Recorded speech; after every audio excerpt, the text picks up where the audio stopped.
Baik, Assalamualaikum warahmatullahi wabarakatuh. Jadi di pagi hari ini kita akan diskusi terkait dengan Ramadan Corporate Impact. Tema ini sebetulnya menarik sekali karena sebentar lagi kita insya Allah memasuki bulan suci Ramadan ya, yang insya Allah di akhir Februari, 28 Februari ya, insya Allah kalau hitungannya masih pas nih, gitu di akhir Februari. Artinya kalau merunut tanggal hari ini itu kurang lebih 1,5 bulan lagi kita akan memulai Ramadan. Nah, tapi memang salah satu kegiatan yang banyak dilakukan di bulan Ramadan selain dari tentunya ya kita beribadah, kita sebagai individu di lembaga non-profit, lembaga zakat, kita juga melayani para donatur untuk bisa menunaikan zakat, infak, sedekah ataupun program-program kebaikannya. Nah, tema kali ini seputar corporate impact, artinya kita akan diskusi bagaimana perusahaan itu ikut serta dalam eh, memberikan dana-dana filantropi seperti teman-teman semua yang sudah hadir hari ini. Nah, jadi ini ada tema khususnya meningkatkan kemitraan untuk dampak berkelanjutan. Secara spesifik di sesi ini kita akan membahas bagaimana cara bisa bekerja sama dengan mitra korporasi atau perusahaan untuk program Ramadan. Oke, nah, nanti sesi materi ini saya akan sampaikan. Mungkin nggak tahu ya kalau teman-teman nanti merasa terlalu cepat, boleh sambil dicatat di lembarannya masing-masing. Atau kalau ternyata ada materi yang nanti mau ditanyakan, atau ini kayaknya pas banget tahun lalu seperti ini, tapi ada kendala. Nah, boleh ditanyakan nanti di sesi Q&A di akhir. Oke, jadi saya sangat berharap bisa belajar juga dari teman-teman semuanya secara korporasi ini. Nanti kita akan banyak diskusi di akhir sesi presentasi. Sebelum itu, saya mau perkenalan dulu. Nama saya Hafizah Elkira Nokitariani. Saat ini di Badan Amil Zakat Nasional dan juga saya berbagi dengan teman-teman lembaga filantropi, mendiskusikan, berkonsultasi banyak hal, membantu teman-teman di lembaga filantropi untuk memecahkan masalah yang mungkin selama ini menjadi hambatan gitu ya, khususnya dalam bidang fundraising. Nah, jadi saya senang banget dengan pengalaman sebelumnya di bidang digital fundraising, kerjasama perusahaan, fundraising ke individu, kemudian pengembangan masyarakat, kerjasama internasional, dan juga kampanye-kampanye tematik seperti pendidikan, kesehatan, dan lain-lainnya. Kebetulan kemarin juga Alhamdulillah sudah menyelesaikan studi S2 bidang non-profit management yang berlokasi di LA, Amerika Serikat. Dan di tahun 2022 sempat meluncurkan juga buku multi-platform digital fundraising bersama Pak Arifin Purwakananta. Teman-teman semuanya kalau nanti dapat slide ini akan download bukunya free. Jadi ini bukunya sebelumnya kita udah jual juga ke banyak lembaga.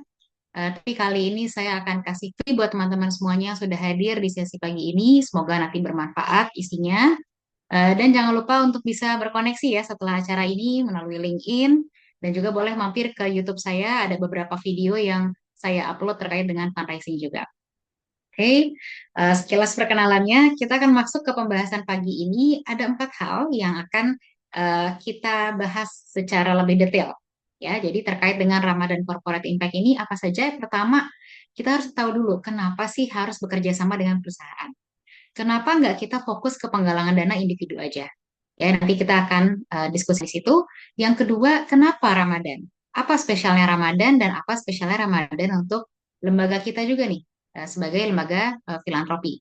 Yang ketiga, bagaimana kita bisa bekerja sama dengan perusahaan khususnya di Ramadan yang harus siapkan apa saja yang disukai oleh perusahaan adalah hal-hal yang perlu diperhatikan dalam kerjasama dengan pihak perusahaan. Ya, karena banyak sekali kita mungkin tertarik pengen kerjasama, tapi kita lupa ada beberapa hal atau mungkin kita belum tahu ada hal-hal yang harus kita hitung-hitung juga gitu ya dengan kerjasama dengan korporasi ini. Oke, kita masuk ke yang pertama, mengapa kita perlu bekerja sama dengan perusahaan. Jadi kalau bisa dilihat gitu ya dari analogi ini, sebuah puzzle yang saling melengkapi, yang saling mengisi, bahwa puzzle ini adalah gabungan antara kerjasama lembaga non-profit dan juga perusahaan. Di mana lembaga non-profit punya kelebihan yaitu kita punya program, kita tahu penerima manfaat yang sasaran yang tepat, kita punya program-program yang solutif di masyarakat. Sementara itu perusahaan tidak fokus pada lembaga, tidak fokus pada program non-profit. mereka fokusnya adalah mencari profit gitu ya. Mereka fokusnya adalah untuk berjualan, mencari sebanyak-banyaknya keuntungan, bertransaksi dan lain-lain. Maka di saat perusahaan ini ingin menyalurkan dana-dana kebaikannya atau biasa kita sebut CSR, Corporate Social Responsibility, mereka tentu butuh mitra. Setidaknya mereka pasti akan belajar apa sih CSR ini, seperti apa menyalurkannya.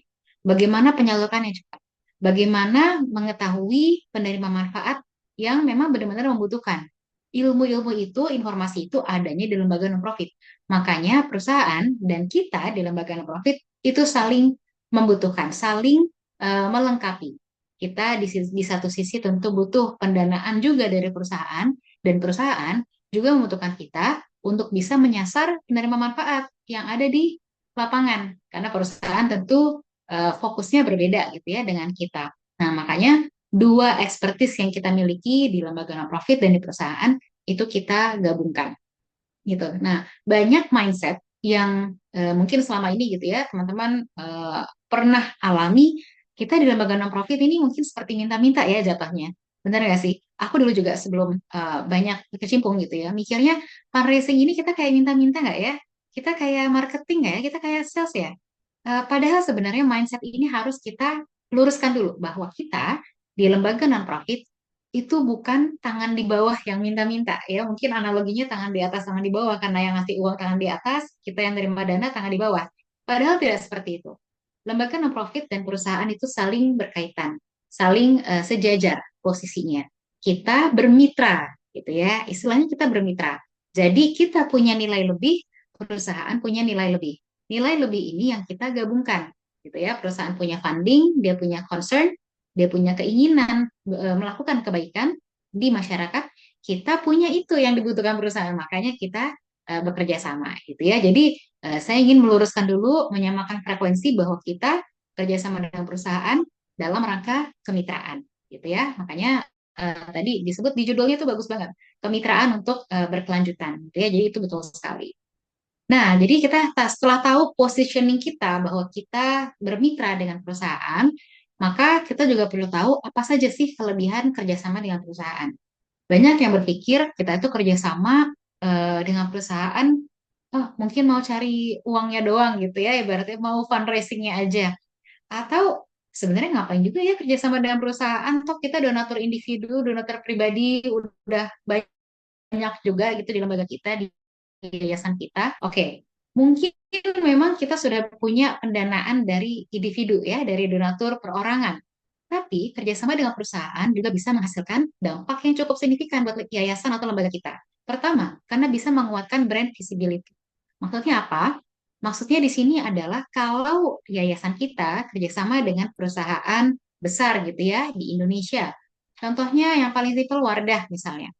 Nah, artinya kalau kita sudah logonya bersandingan nih dengan Wardah, kita sudah dipercaya menjadi mitra penyalurannya Wardah, program CSR-nya, itu bisa menjadi nilai jual juga, bahwa branding kita pertama udah muncul di publikasi-publikasi di luar sana gitu ya, bahkan mungkin di website Wardah juga di-share bahwa Wadah menyalurkan program CSR ke lembaga kita. Itu brand visibility. Jadi brand kita, lembaga kita itu juga muncul di mana-mana gitu. Yang kedua, meningkatkan trust terhadap lembaga. Nah, kalau kita udah kerjasama dengan perusahaan, artinya apa? Orang lain akan melihat bahwa lembaga kita sudah dikurasi, sudah di review oleh perusahaan sebesar itu. Wah, kalau perusahaan itu udah kerjasama dengan yayasan kita, berarti yayasan kita udah kredibel nih. Karena kan tentu perusahaan tidak asal memilih lembaga gitu ya, pasti mereka akan mengkurasi, akan menilai, oh ini lembaganya terpercaya apa enggak, amanah enggak penyalurannya, tidak berkaitan dengan hal-hal yang nggak benar gitu ya, udah dikurasi. Artinya kita udah lolos gitu. Itu meningkatkan trust terhadap lembaga. Tidak hanya terhadap lembaga lain yang mau kita ajak kerjasama bahwa, hey, saya sudah kerjasama nih dengan perusahaan ini. Jadi kan trustnya harusnya lebih tinggi gitu ya terhadap lembaga kita. Tapi juga terhadap donatur individu. Orang-orang donatur kita melihat, oh udah kerjasama kita dengan perusahaan X. Nah, jadinya donatur tentu melihat ini berarti sudah terpercaya lembaganya karena sudah dipercaya oleh perusahaan untuk menyalurkan program CSR. Yang ketiga, memperluas jangkauan donatur dari pihak perusahaannya sendiri. Jadi kita sebut orang-orang yang bekerja di perusahaan itu sebenarnya tidak hanya perusahaan yang menjadi donatur, tapi juga individu-individu, tim CSR-nya, bahkan mungkin CEO perusahaannya. Kalau saat penyaluran dia ketemu gitu ya dengan lembaga kita, dia menyalurkan, sebenarnya CEO-nya itu adalah potensial donatur juga untuk lembaga kita sebagai individu gitu ya. Jadi prospek kerjasama dengan perusahaan ini tidak hanya menjangkau perusahaannya aja, tapi individu yang ada di dalam perusahaan, karyawannya itu juga adalah target donatur kita sebenarnya gitu. Jadi sekali kita bisa dapat banyak potensial donatur. Yang keempat, menambah kanal donasi. Tadi ya, selain dari donasi individu, kita juga menambah kanal dari donasi perusahaan. Itu kanal donasi. Yang ke berapa nih? Satu, dua, tiga, lima. Yang kelima, meningkatkan hasil donasi. Kalau donasi perusahaan, bedanya dengan individu. Kalau individu itu kan donasinya mungkin kecil-kecil ya, 50.000, 10.000, atau mungkin 100.000, dan lain-lain. Kecil-kecil tapi orangnya banyak yang donasi. Kalau perusahaan, dananya sekali besar, tapi mungkin perusahaannya nggak banyak gitu ya. Tapi dari donasi yang dikasih ini, itu tentu akan menambah secara signifikan donasi penghimpunan lembaga kita. Makanya kerjasama dengan perusahaan juga bisa meningkatkan hasil donasi secara signifikan.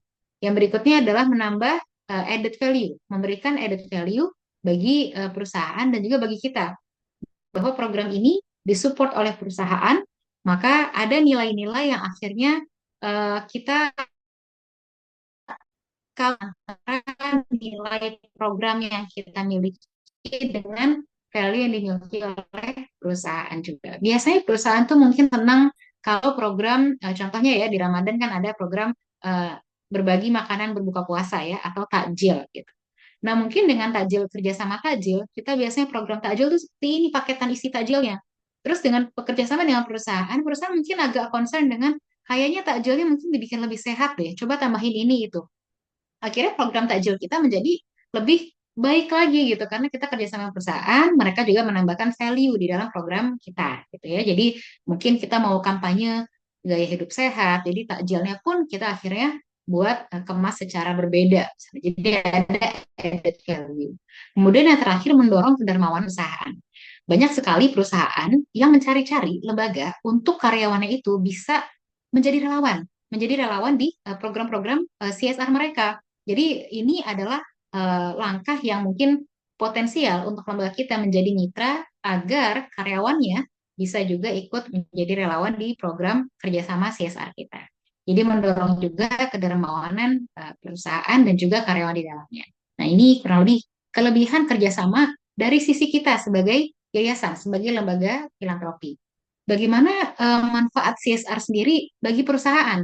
CSR kalau di sini mungkin di materi ini saya tidak mencantumkan seputar undang-undang yang mengatur soal CSR gitu ya. Teman-teman bisa cari tahu sendiri. Sebenarnya memang CSR itu adalah salah satu tugas bagi perusahaan. Karena di Indonesia juga sudah ada aturannya bagaimana menyalurkan CSR itu. Berapa persen sih aturan CSR? Gitu ya. Terakhir kan 2% gitu ya untuk bisa perusahaan CSR. Nah, tapi selain itu perusahaan juga punya beberapa kepentingan. Kepentingannya apa? Melakukan program CSR. Yang pertama, mereka ingin brand awareness. Perusahaan besar sekalipun mereka ingin punya brand awareness bahwa logo perusahaan, bahwa kehadiran perusahaan itu ada di masyarakat gitu ya. Mereka juga butuh itu. Sebesar-besar apapun perusahaan, mereka tetap butuh yang namanya brand awareness. Karena pasti antara perusahaan satu dengan lainnya punya kompetitor, gitu, punya kompetisi. Jadi mereka pasti akan terus menggaungkan brand lembaganya, perusahaan. Kemudian yang kedua, meningkatkan positive image.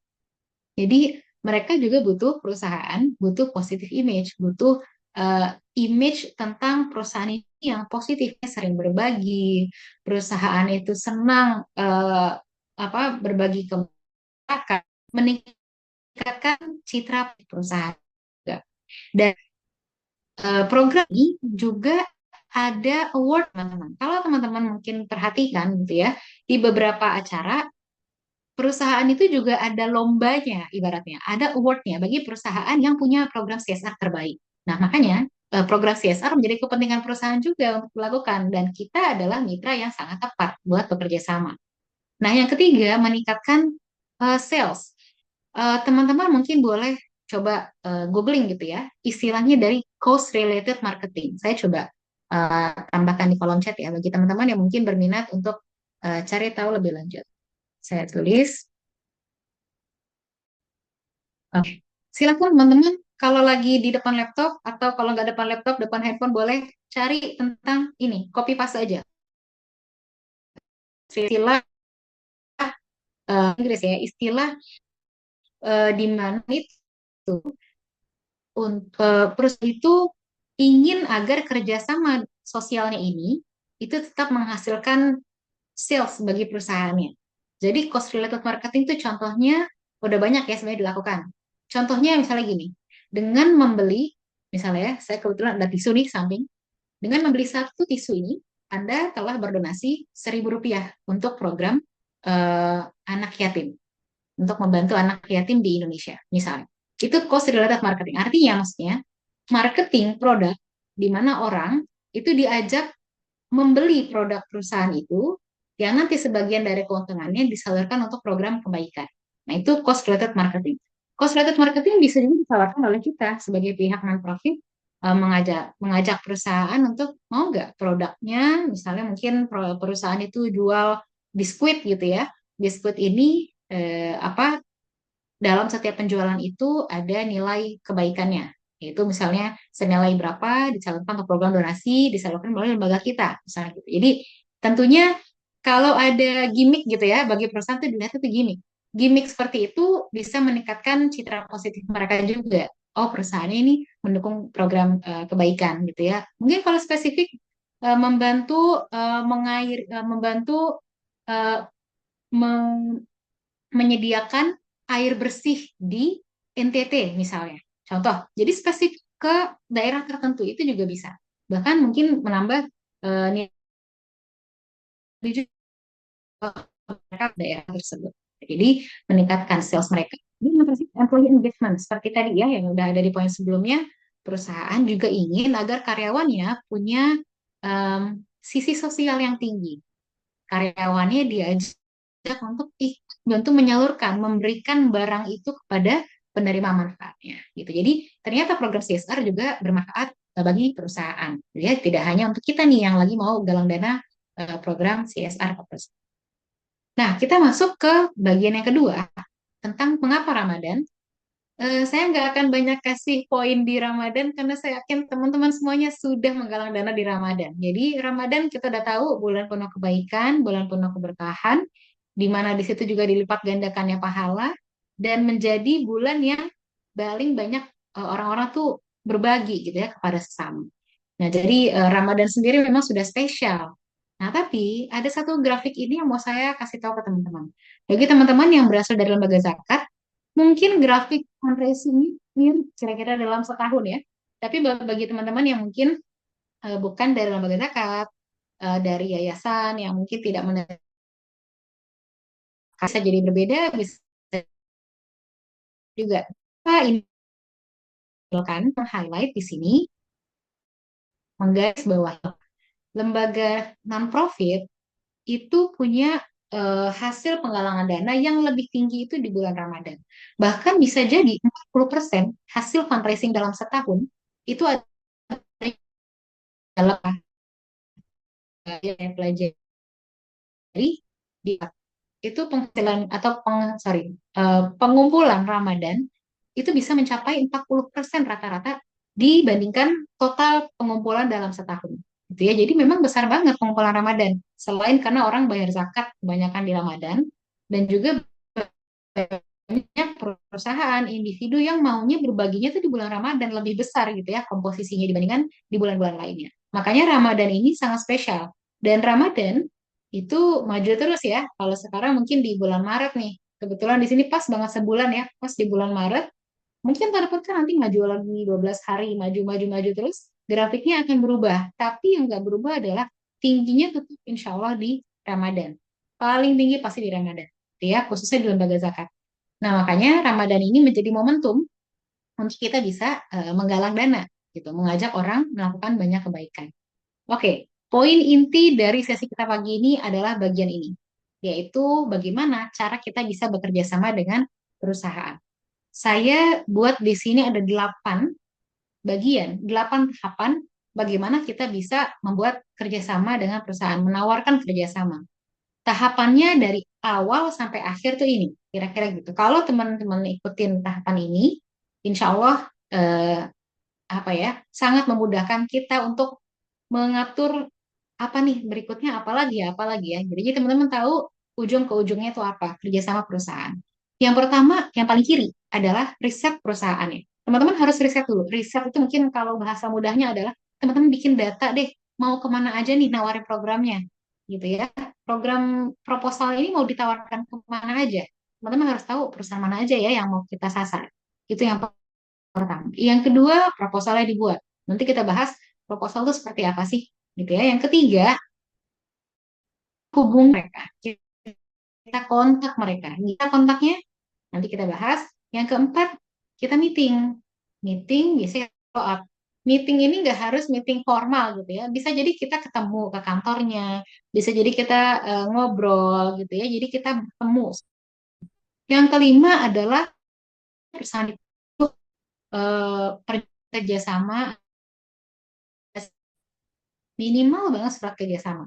Jadi mereka tentu untuk transfer uang gitu ya, mereka akan butuh surat-surat ini. Yang implementasi programnya. Kemudian ketujuh adalah bagaimana recognition ini maksudnya bagaimana kita bisa memberikan imbal balik yang sesuai ke perusahaan. Perusahaan pengen apa sih? Nah, yang terakhir adalah laporan, ya tentu. Di ujung pasti adalah laporan. Nanti kalau udah selesai laporan, habis itu kita bisa ajak lagi, kasih proposal yang baru lagi gitu. Jadi ini akan jadi siklus sebenarnya.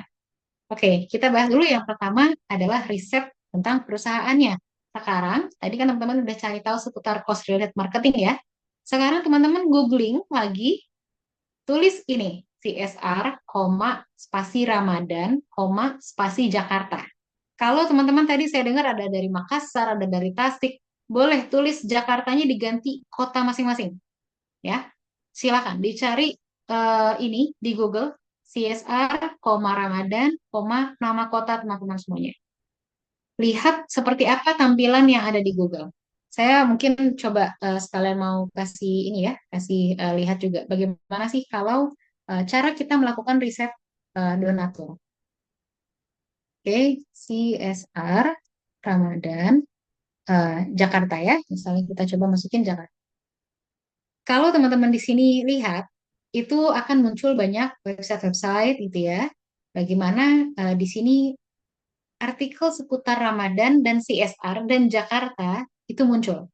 Jadi kita bisa lihat di sini, oke, dengan kata kunci ini kita udah lihat perusahaan-perusahaan mana aja yang melakukan CSR di bulan Ramadan, yang beritanya masuk ke media online gitu. Jadi ada di websitenya, ada di media seperti ini. Nah, contoh nih, saya buka satu di Sindo News ada CSR Peduli Masjid MNC.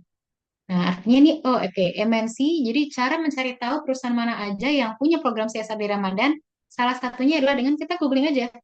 MNC ternyata salah satu program yang dilakukan di Ramadan adalah Peduli Masjid. Nah, teman-teman yang yayasannya ada program masjid, tentu ini jadi potensial juga ya, bisa diajak kerjasama nih, bahwa MNC sudah pernah eh, melakukan CSR untuk masjid. Kemudian kita lihat lagi ke bawah, di sini ada Insight Investment Management. Ya, ini perusahaan apa nih? Nah, teman-teman belum pernah dengar. Ini perusahaan investasi, reksadana dan lain-lain. Di 2023 mereka di sini artikelnya rangkaian CSR Ramadan Insight. Hashtag jadiin berkah. Mereka di sini bagi-bagi apa nih? Paket Ramadan mungkin ya, ada Al-Quran, ada Iqra, ada juga buat teman-teman yang ada di mungkin panti asuhan atau yatim piatu ya. Ini sebenarnya kita lihat, oke, memberikan bantuan sosial kepada masyarakat prasejahtera, anak yatim dan duafa di beberapa wilayah Jabodetabek dan Provinsi Aceh.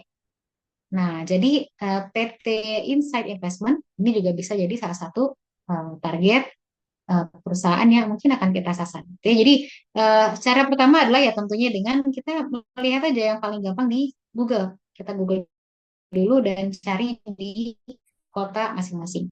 Nah, tapi sebenarnya saya mau kasih rumus. Gimana sih cara kita tahu perusahaan itu cocok nggak ya buat kita tawarkan program-program kita? Oke, ini ada rumusnya, LAI. Ya, ini rumus LAI.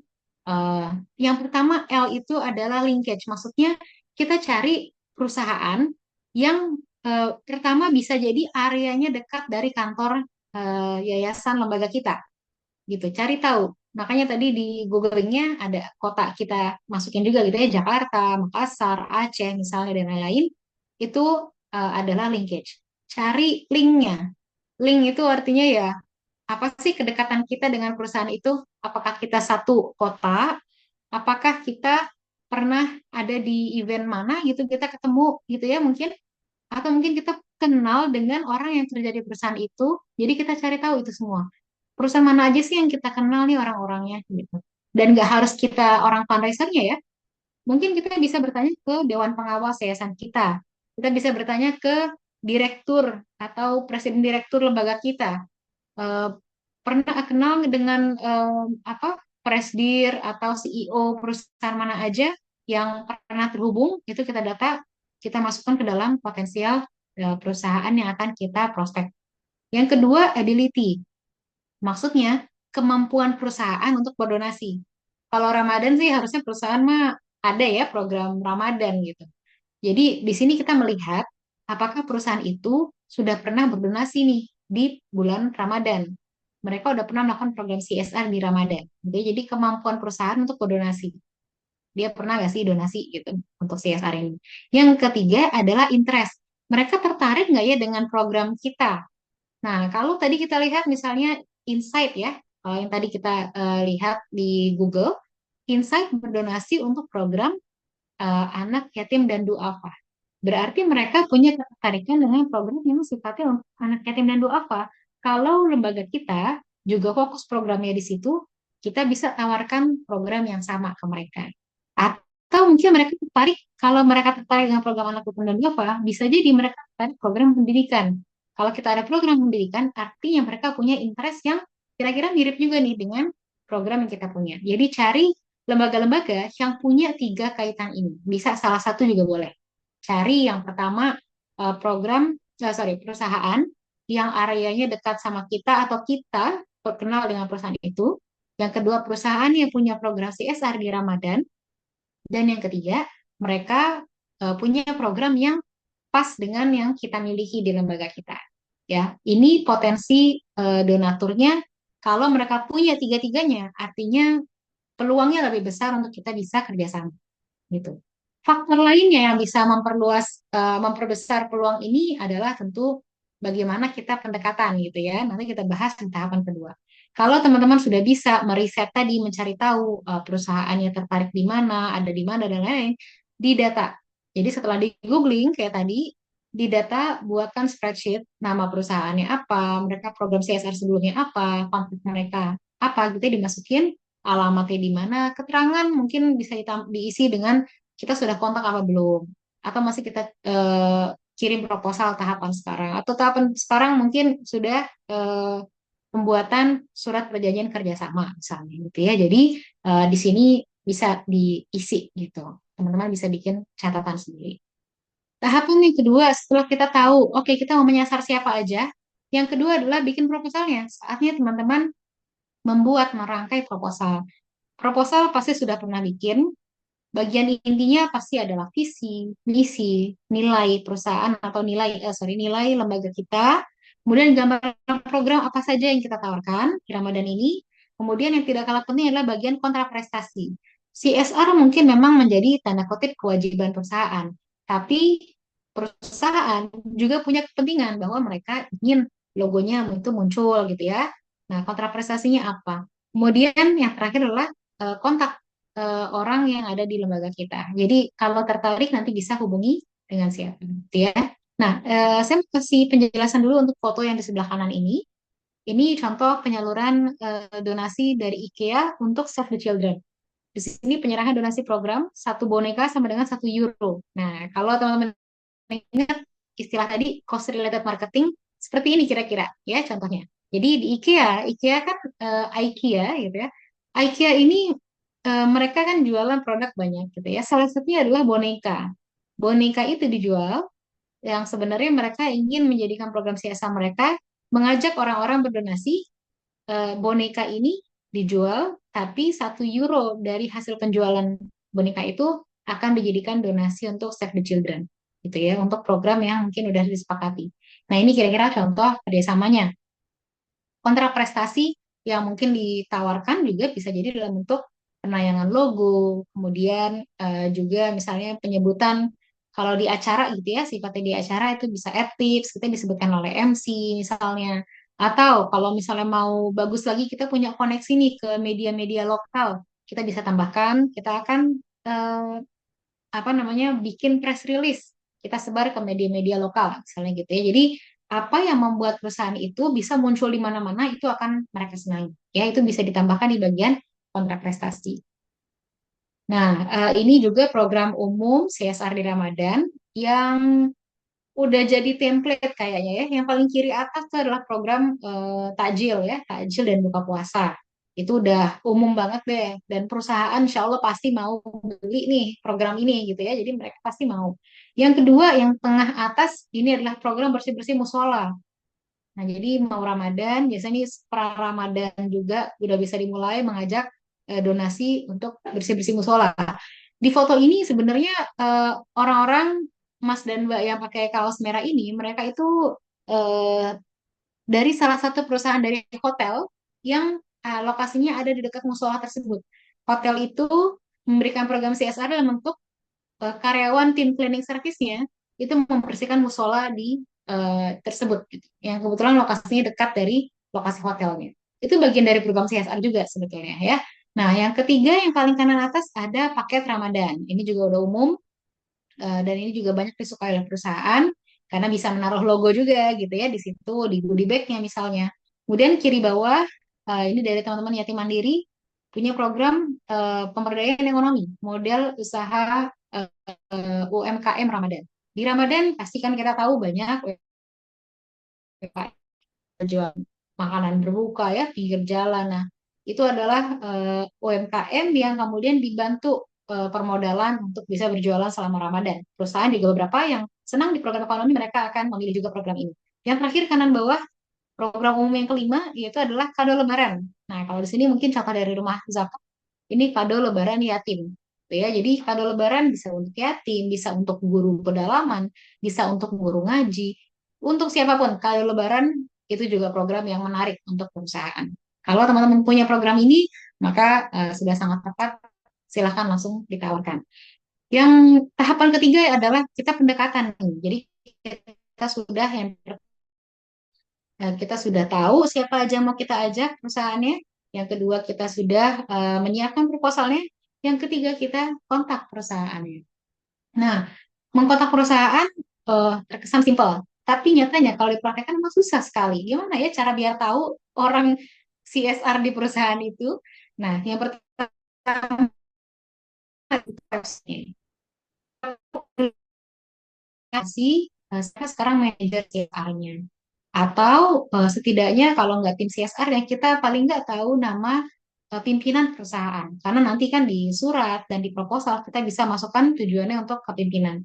Atau bisa juga kalau ada di situ informasi seputar bagian public relation. Kadang tim CSR, perusahaan itu mungkin nggak semua perusahaan punya tim khusus gitu ya untuk melaksanakan CSR. CSR itu kadang ada di bawah bagian corporate communication.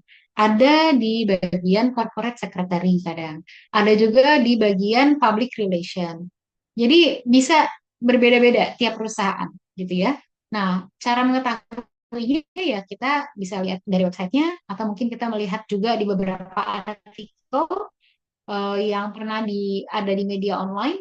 Kemudian kadang kadang tuh soalnya suka ada kutipan-kutipan gitu ya, kutipan dari bagian CSR-nya atau program CSR tapi ada kutipannya dari bagian perusahaannya, mungkin CEO-nya atau siapanya itu ada kutipannya di situ. Jadi kita bisa tahu juga. Kemudian kita mungkin perlu telepon juga. Saya mau kerjasama dengan apa bagian CSR, mungkin boleh bantu dihubungkan ke bagian terkait. Jadi kita cari tahu dengan cara seperti itu. Atau berikutnya adalah meeting. Kalau kita sudah tahu orangnya atau kita kenal bagian yang lain tapi belum tahu bagian CSR, kita ajak meeting orang yang kita kenal dulu di perusahaan itu. Baru nanti minta dihubungkan ke bagian terkait. Atau yang terakhir adalah dengan kita hadir di event mereka. Jadi kalau perusahaan itu sedang ada itu gitu ya, kayak booth di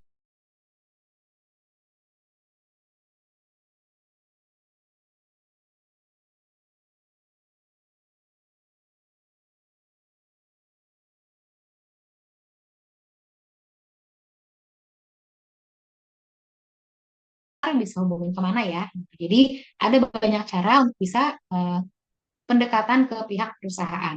Gitu. Nah ini saya taruh di sini contoh foto dari Telkomsel di Ramadan mereka punya program Telkomsel Siaga. Jadi ada bentuknya bantuan juga untuk kaum duafa. Terus juga mereka punya program CSR, pendidikan juga dan lain-lain gitu ya. Kalau nggak salah ada poin Telkomsel juga yang suka ditawarkan di Ramadan untuk jadi donasi. Nah ini beberapa contoh cara kita bekerja sama. Em, saya mau kasih informasi tambahan juga bahwa kalau kita sudah, saya balik dulu ya ke bagian proposal tadi. Kalau kita sudah menyiapkan proposal, ada satu tips yang ini nggak tahu nih, teman-teman udah tahu atau belum? Tips untuk proposal ini kan kontennya ya, ini inti proposal yang harus ada. Tapi bentuk proposalnya seperti apa? Saran saya, teman-teman bikin proposal itu di bagian cover itu harus eye-catching dan inti dan isinya juga harus eye-catching ya. Tapi bagian cover eye-catching, maksudnya apa? Hindari bikin proposal pakai Microsoft Word ya. Itu sudah lama. Maksudnya gini, dulu orang banyak bikin Microsoft Word, tapi sekarang orang tuh bikin proposal udah pakai Canva, sudah pakai PowerPoint gitu ya. Jadi saran saya teman-teman udah mulai berpindah ke penggunaan PowerPoint. Dan di bagian cover dan juga isinya, kalau bisa teman-teman sesuaikan pakai brand identity perusahaan. Nah, sekarang gini, IKEA ini logo perusahaannya warnanya apa sih? Kuning dan biru. Bahkan ibu yang di sebelah kiri aja, dari pihak IKEA-nya aja, seragamnya aja pakai kuning dan biru ya nuansanya. Maka yang saya maksud bikin eye catching ini, usahakan proposal yang kita tawarkan juga menggunakan brand identity lembaga perusahaan. Jadi misalnya kita, contoh nih ya, saya dari Save the Children. Save the Children kalau teman-teman lihat logonya warnanya merah dan hitam. Tapi saat saya mau bikin proposal, covernya itu saya kasih foto Ramadan atau desain untuk Ramadan, kampanye Ramadan. Kemudian judul kerjasamanya adalah eh, bukan proposal kerjasama, boleh proposal kerjasama kecil aja, tapi di judul proposalnya di situ tulis kerjasama Ramadan bersama IKEA, misalnya gitu. Atau program Ramadan bersama IKEA. Ya, program Ramadan bersama IKEA tuh agak lebih besar tuh hurufnya. Kemudian judul di atasnya proposal kerjasama boleh. Dan kemudian gunakan warna yang senada dengan brand identity perusahaan. Mungkin backgroundnya kita kasih warna biru, terus ada garis-garis warna kuning. Karena IKEA warnanya biru dan kuning. Kalau kita mau masuk ke perusahaan lain, misalnya apa ya, perusahaannya Lotte Mart, ya, contoh Lotte Mart. Lotte Mart tuh brandnya warnanya apa sih? Merah dan hitam ya, merah dan hitam.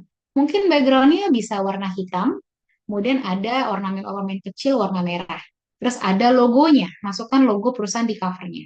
Jadi itu yang menurut saya sangat penting buat teman-teman bisa praktekkan juga saat bikin proposal ya. Jadi saya nggak masukkan ke slide, tapi semoga nanti teman-teman bisa mencatat juga. Kemudian meeting. Nah, meeting ini menjadi sangat penting karena 50% dari keberhasilan itu adanya di meeting. 50% keberhasilan kita kerjasama dengan perusahaan itu adanya di meeting. Maka meeting ini sangat penting. Yang pertama, jangan sampai telat. Itu dulu. Jangan sampai telat ya. Mungkin kadang kita mikirnya orang Indonesia sering telat gitu ya. Tapi jangan. Untuk meeting, sebaiknya jangan telat. Kalau bisa 15 menit sebelumnya sudah sampai di gedungnya. Kita biasanya kan masuk gedung tuh juga tahapannya banyak ya, taruh KTP dulu apa gitu macam-macam. Usahakan jangan telat. Yang kedua, gunakan tampilan presentasi. Kalau misalnya ini perusahaannya memang kita meetingnya adalah di kantor mereka, gunakan slide gitu ya, dan siapkan proposal yang hard copy juga untuk mereka baca-baca lebih lanjut gitu. Jadi untuk meeting sendiri, karena ini tingkat keberhasilannya sangat tinggi, kalau sudah meeting kita bisa negosiasi gitu ya. Siapkan yang terbaik untuk ketemu dengan pihak perusahaan. Kalau ternyata meetingnya cuma berdua aja dengan satu orang gitu ya dari pihak perusahaan, nggak perlu siapin PowerPoint, berarti bawa aja proposal, dan kalau misalnya mau disertakan di situ ada surat pengajuan kerjasama, diamplopin yang bagus, itu akan lebih baik lagi gitu ya. Jadi pastikan untuk meeting ini teman-teman menyiapkan semua halnya selengkap mungkin. Kemudian kalau kita sudah deal nih, oke, Ramadan ini kita kerjasama dengan Yayasan X gitu ya. Pihak perusahaan umumnya akan memberikan yang namanya surat perjanjian kerjasama. Atau mungkin ada juga bentuknya perjanjian kerjasama ya. Jadi dokumen tanda tangan yang berlembar-lembar itu, kira-kira gitu. Jadi agreement ini yang perlu teman-teman perhatikan adalah pertama pastikan ada informasi para pihak, baik lembaga kita maupun pihak perusahaan. Yang kedua adalah harus ada ruang lingkup kerjasama. Ini program Ramadan untuk durasi berapa lama, tahapannya apa saja, misalnya disebutkan di situ. Dan yang terakhir adalah hak dan kewajiban para pihak. Misalnya hak dan kewajiban kita sebagai lembaga atau apa. Kemudian hak dan kewajiban perusahaan itu apa? Tentunya kewajiban perusahaan adalah mentransfer dananya ya, mentransfer dana, dan perusahaan berhak mendapatkan logo placement misalnya, pendapatan logo di mana-mana-mana. Kewajiban kita melakukan implementasi program CSR dan hak kita adalah mendapatkan pendanaan senilai berapa. Jadi kira-kira ini yang perlu dimasukkan di sana. Nah, ini saya tambahkan juga foto. Di sini contoh Basnas kerjasama dengan Mitratel untuk program Ramadan berupa paket Ramadan Bahagia.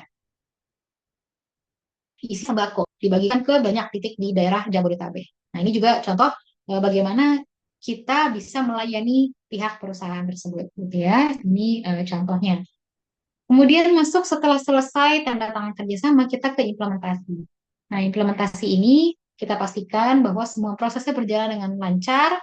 Ini contohnya sebelah kiri atas ada paket buka puasa gratis gitu ya. Program kerjasama dari Bango dan Royco. Mereka beberapa tahun memang senang nih mengadakan program masak dengan kecapnya ya, dengan bumbu yang dari Royco.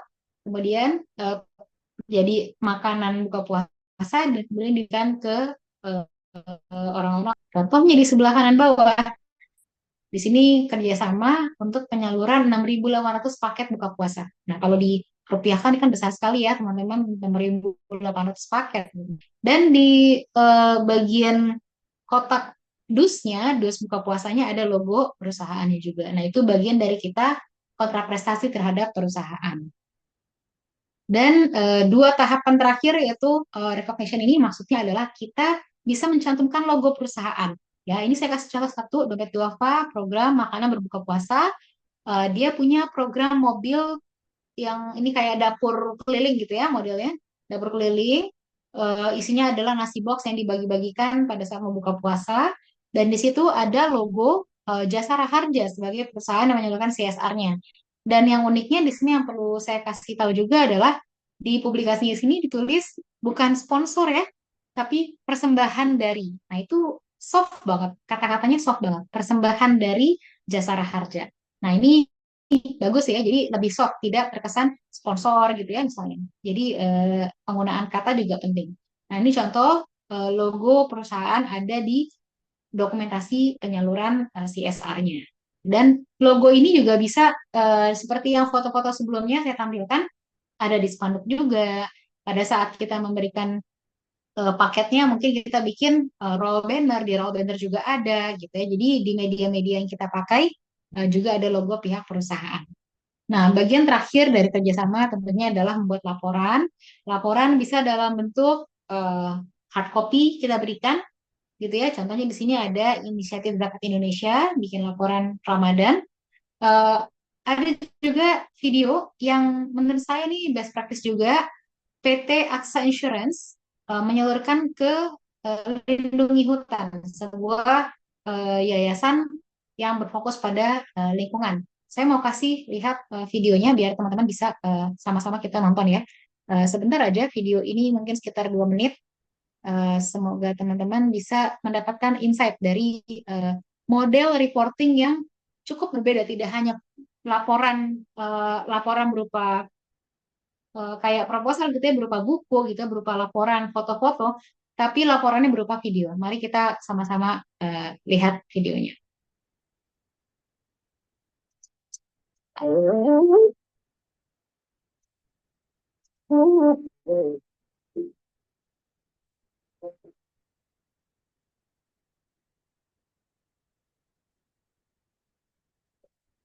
Halo Sobat Alam, beberapa waktu lalu Lindungi Hutan bekerja sama dengan Aksa Insurance dalam melakukan penanaman pohon loh. PT Aksa Insurance Indonesia merupakan bagian dari Aksa Group yang bergerak di bidang asuransi dan manajemen aset terbesar di dunia. Dalam merayakan Hari Ulang Tahun Aksa Insurance ke-12, PT Aksa Insurance Indonesia bekerja sama dengan Lindungi Hutan dalam bentuk kolaborasi untuk mencegah terjadinya banjirop, abrasi, dan melindungi bumi.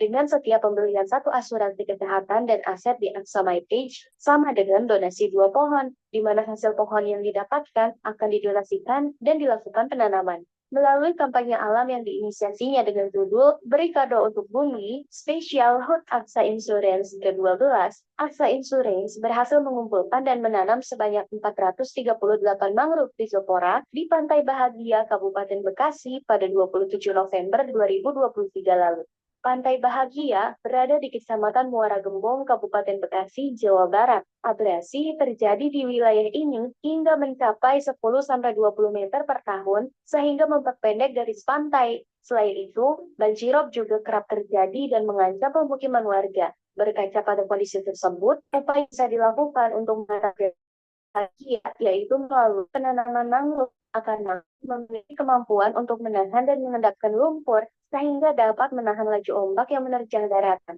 Selain itu, menanam mangrove juga bertujuan untuk menjaga ekosistem sekitar yang menjadi tempat bagi hewan endemik yaitu lutung Jawa dan Bangka Belitung. Terlebih lagi, masyarakat sekitar juga memanfaatkan mangrove untuk kegiatan wisata dan usaha hasil olahan. Yuk ikuti jejak Aksa Insurance untuk menghijaukan Indonesia bersama Lindungi Hutan sekarang.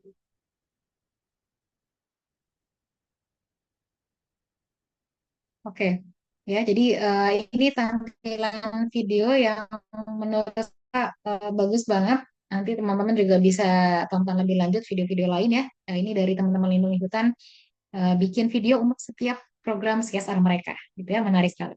Oke, masuk ke bagian akhir dari presentasi ini, beberapa hal yang perlu diperhatikan dalam kerjasama dengan perusahaan itu 2 sampai 3 bulan. Nah, kita udah 1,5 bulan ya. Kalau teman-teman ini nggak apa-apa. Fundraising sebaiknya tetap dimulai kapanpun sekalipun udah kurang dari sebulan. Mungkin udah mepet gitu ya, nggak apa-apa. Tetap berfundraising, tetap mengajak perusahaan untuk bisa berdonasi di Ramadan. Nggak apa-apa, mulai aja. Yang pertama itu. Tapi kalau teman-teman bisa menyiapkan 2-3 bulan sebelumnya itu akan lebih baik. Karena perusahaan umumnya udah mulai kurasi beberapa proposal, menyiapkan Ramadan ini kita mau bikin apa itu mereka udah diskusi di internal gitu ya. Jadi pastikan sebelum itu udah kirim proposal. Yang kedua, donasi CSR itu tidak hanya semuanya dalam bentuk uang, banyak juga yang donasi itu dalam bentuk barang. Tadi di contoh-contoh sebelumnya saya sempat tampilkan bahwa perusahaan itu juga ada yang barang produk dari mereka. Ada produk khusus yang mereka mau donasikan, jadi langsung produknya, tapi kita terima sebagai ya brown produk dan produknya itu disalurkan ke tempat-tempat yang dituju. Nah, kita saat menerima donasi barang atau natura istilahnya itu biasanya di apa ya, divaluasi istilahnya.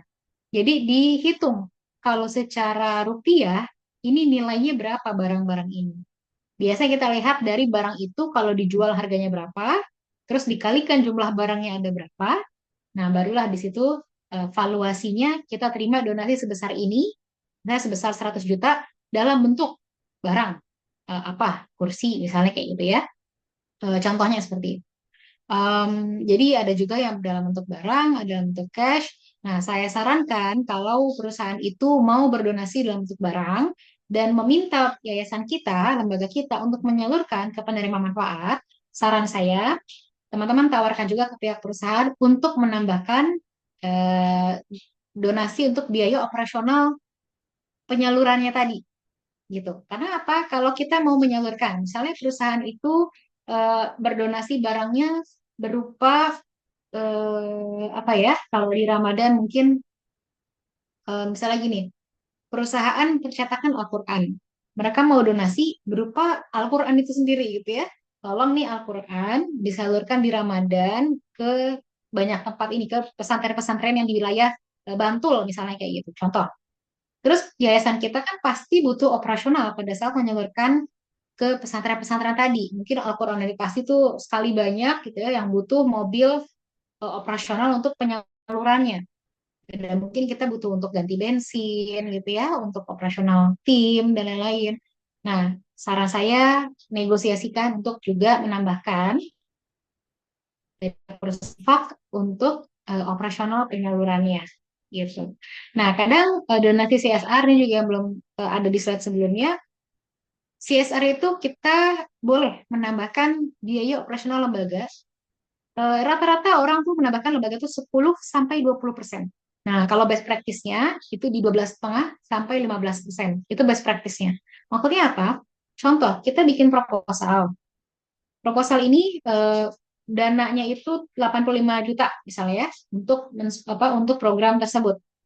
85 juta itu untuk program. Kemudian 15 juta, 15% dari 100 juta, 15 juta untuk biaya operasional lembaga. Jadi di total kita tawarkan 100 juta ke pihak perusahaan untuk donasi 100 juta, nanti 85% itu untuk program, 15% untuk biaya operasional lembaga. Biaya operasional lembaga ini maksudnya ya kalau kita kan di lembaga pasti untuk bisa membuat proposalnya, untuk bisa membuat laporannya dan lain-lainnya itu pasti butuh biaya operasional gitu ya. Jadi itu sangat wajar dan boleh banget ditambahkan. Jadi ada alasannya. Yang ketiga, bersiap dengan banyaknya permintaan dan revisi. Namanya kerjasama dengan perusahaan, perusahaan pengennya ideal, pengennya logonya seperti apa. Oh ini nggak boleh logonya di bawah, oh, logonya harus di atas. Pasti banyak permintaan, jadi kita harus siap-siap. Berbeda dengan fundraising ke individu ya. Kalau ke individu kan donaturnya sudah mempercayakan aja, taunya transfer ke lembaga kita, terus ya lihat laporan yang selesai. Tapi kalau dengan perusahaan, mereka pasti akan ada yang banyak permintaan dan revisi. Gitu. Nah, yang keempat, ini juga hal yang banyak ditemui, yaitu seberapapun nilai donasi dari perusahaan, ada perusahaan yang donasinya 10 juta, ada perusahaan yang donasinya 100 juta. Ya, nilai donasi kan jauh tuh, 10 juta dan 100 juta. Tapi usaha yang dikeluarkan oleh kita pada dasarnya itu tidak jauh berbeda, teman-teman. Maksudnya apa? Kita akan tetap punya usaha lebih untuk ngeprint materi marketingnya, marketing tools gitu ya, masukin logonya mereka, menyalurkan ke penerima manfaatnya, usahanya dari kita tuh kurang lebih nggak jauh beda gitu. Jadi maksudnya kalau kita bisa dapat donasi perusahaan yang angkanya langsung besar, itu akan lebih baik. Karena kalaupun donasinya nilainya kecil, biasanya usaha yang kita lakukan juga nggak jauh beda. Kecuali kalau perusahaannya mungkin tidak banyak request gitu ya, misalnya, oh udah pokoknya saya donasi cuma bisa 10 juta, terserah nanti laporannya tinggal dikirim aja. Ya udah, jadi itu kan nggak banyak meeting biasanya gitu ya, taunya laporan aja gitu. Jadi tergantung model-model perusahaannya lagi. Dan yang terakhir adalah dokumentasi branding itu sangat penting. Ini harus di bold nih, sangat penting. Maksudnya perusahaan tentu butuh kontrak prestasi yang nampak di mereka. Logo perusahaannya ada apa enggak pada saat menyalurkan gitu ya di produk tempat kita menyalurkannya ataupun di marketing tools yang kita bawa saat penyaluran. Dan dokumentasi ini tertuangkan di laporan. Di laporan juga ada gambar-gambarnya, bahkan mungkin kayak tadi dibikin video khusus, gitu ya, itu akan sangat mereka senangi. Jadi dokumentasi branding itu sangat penting. Nah ini kira-kira 5 hal yang perlu diperhatikan, yang jarang banget disebutkan di mana-mana, yang kita taunya tuh kalau udah ngejalanin aja. Nah kira-kira ini 5 hal itu. Di kurang lebih itu yang bisa saya sampaikan seputar kerjasama korporasi untuk Ramadan. Apakah teman-teman semuanya sudah siap? Kalau sudah siap, langsung diimplementasikan langkah-langkah yang tadi, gitu ya. Dan setelah ini, silakan kalau ada pertanyaan, saya kembalikan dulu ke tim sharing akademik. Ya, Terima kasih Mbak Hafiza, Masya Allah. Ini langsung dijelasin dari A to Z-nya gitu ya, biar kita bisa bermitra dengan perusahaan. Terima kasih Mbak. Eh, Masya Allah. Ya, baik teman-teman, silakan kami buka sesi tanya jawab kurang lebih 30 menit. Untuk yang mau bertanya bisa on cam dan on mic-nya juga ya. Silakan.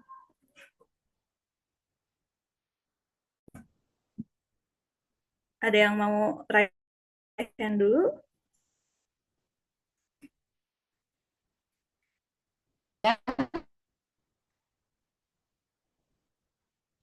Masya Allah.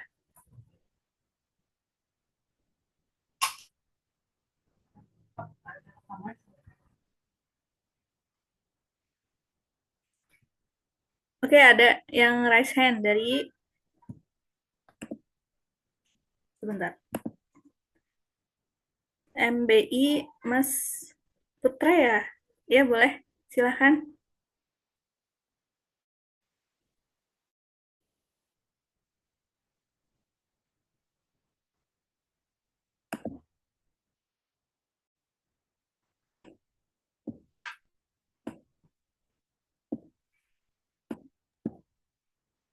Ini dari Mas Ahmadi ya, sepertinya yang raise hand.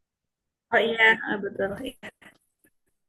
Silahkan Mas Ahmadi dari Yayasan Kesehatan Kanker yang mau bertanya, silakan Mas.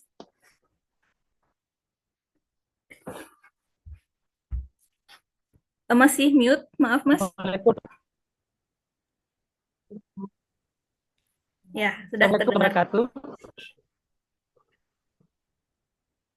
Waalaikumsalam. Terima kasih atas kesempatan yang diberikan sama kami di tempat ini. Pertanyaannya pertama, di perusahaan itu kan ada istilahnya juga yang mereka harus sesuai dengan SJDS. Social Apakah itu harus disediakan dalam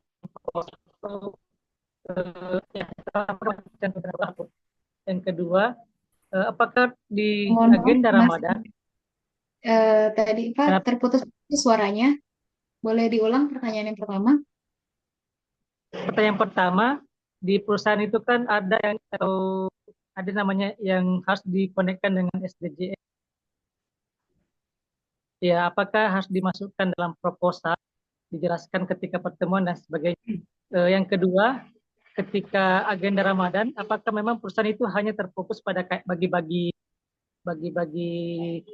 takjil atau sembako ataupun untuk kado Ramadan dan sebagainya. Dan di program kami kan di sini kami kan ada agenda membuat asrama kanker. Apakah kira-kira perusahaan tertarik pasar Ramadan, pada saat Ramadan, apakah mereka tertarik pada program seperti ini?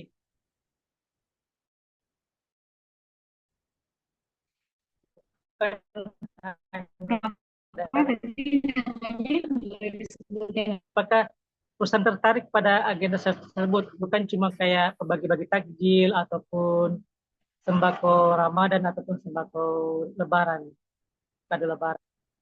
Ya Oke. mungkin itu pertanyaannya. Baik, terima kasih Mas Ahmadi. Saya langsung jawab dulu ya, Mbak Rika. Ya, ya Jadi silakan Mbak. pertanyaan pertama, betul bahwa perusahaan itu mulai sadar dengan istilah SDGs. SDGs itu Sustainable Development Goals.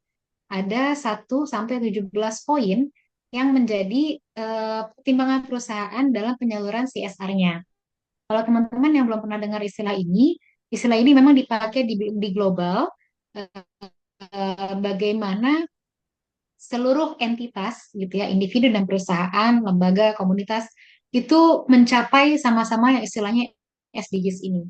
Jadi target pembangunan berkelanjutan gitu. Jadi ini istilah dari 17 poin. Yang pertama, jadi ini target bersama secara global nih, internasional. Seluruh dunia diharapkan juga mendorong ini. Yang pertama, tidak ada kemiskinan lagi. Itu targetnya ya. Tentu pengentasan kemiskinan ya. Itu target juga. Kita pasti, dan saya yakin semua aspek ini tuh ada semua di Indonesia. Kita berharap adanya pengentasan kemiskinan. Kemudian tidak ada lagi orang yang kelaparan.